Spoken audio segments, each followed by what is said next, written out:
Annyeonghaseyo. Hi everyone, this is Ariel, one half of Soju for two, and this is a final review of Marry Him If You Dare.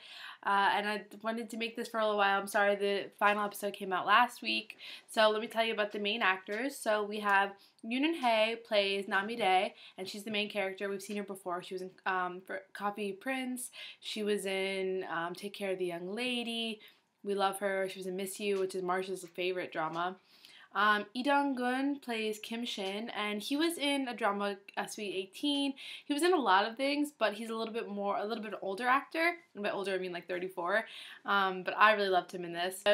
Young-hwa, who plays Park Seju, and he's obviously in the band CM Blue. He was in Heartstrings. He was in You're Beautiful. So he's pretty much the draw for most people to this drama. So I guess first I'll tell you the plot. So the plot of this drama is that you have a time slip where you have a future self of the main character come back, and she tries to alter the love future of Mireille.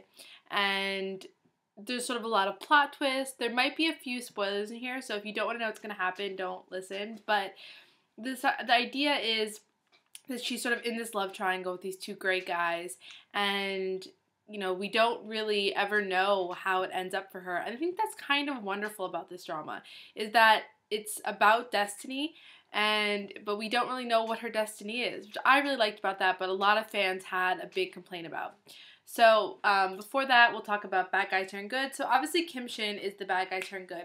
In the beginning, he's a jerk, he's mean to her, but then he sort of starts to realize that he's a jerk, and he turns around in classic drama style. But I really liked about Kim Shin in this that he wasn't perfect. At no time in the drama was he ever perfect, or was he ever completely turned around. And he was also kind of the kind of character where you are rooting for him because it's kind of realistic. He's not perfect. Whereas that's my biggest problem with Young-hwa in this, is that he was kind of like too good to be true, really. He's like a millionaire, he's the president of this giant company, but he wants to keep it on the down low. He doesn't want to be like the center of attention. He wants to marry a girl who likes him for him. It's like a little too good to be true. But I did think this was his best acting that I've seen him so far, was definitely this drama. So I know it was good. Fashion. So this is very fashionable. In the beginning, she sort of had like strange hair, but that changed and she went back to her normal beautiful look. The fashion though throughout was kind of interesting. It's a little bit quirky, which I appreciate. A lot of pastels for winter, which I loved.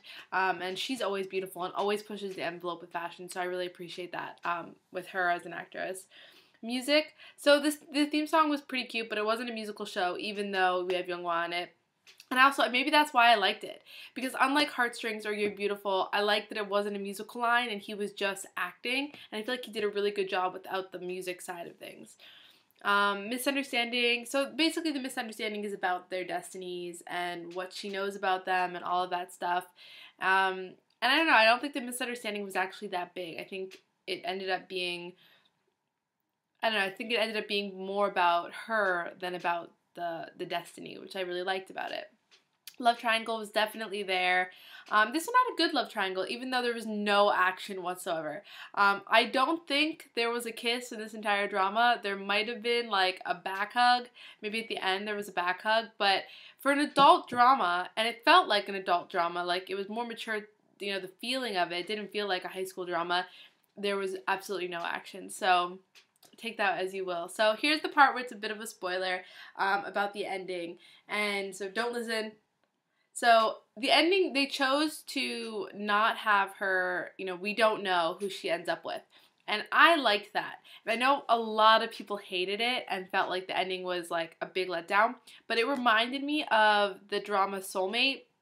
And what I loved about that drama is that, you know, at the end of it, you don't know if they end up together, but like he's in Japan and she's in Japan. If you haven't seen the drama, I'm sorry, but it's like this moment where you're like, they're gonna end up together. And I felt like this was similar, even though you don't know which one. It's like she has a good destiny. There is love in her future, so it's a positive ending. Even though you kind of wanted to see more action, like I wanted to see more action in episode 10, so I gave up on that early on. But I would say that it was an interesting story, and I don't know, I think that the actors did a great job with it. So I don't know, I give this a 9, and I gave it a 9 for a drama without any kisses, which is pretty amazing. But I think that her acting was really good. I liked the idea of it. It felt different, and so I give it a 9 out of 10. I know it's high. I know a lot of people didn't like it. They hated the ending. But I kind of liked that it was unpredictable because there's so many dramas that you just feel like you know what's going to happen from the first episode airs. So yeah, I felt like that's how I felt about this one. It was different, and I liked that about it. So watch it. I recommend it. Sorry if I spoiled it for you, but I did let you know beforehand. And I still think it's worth watching even if you know the ending. So thanks, guys. Bye.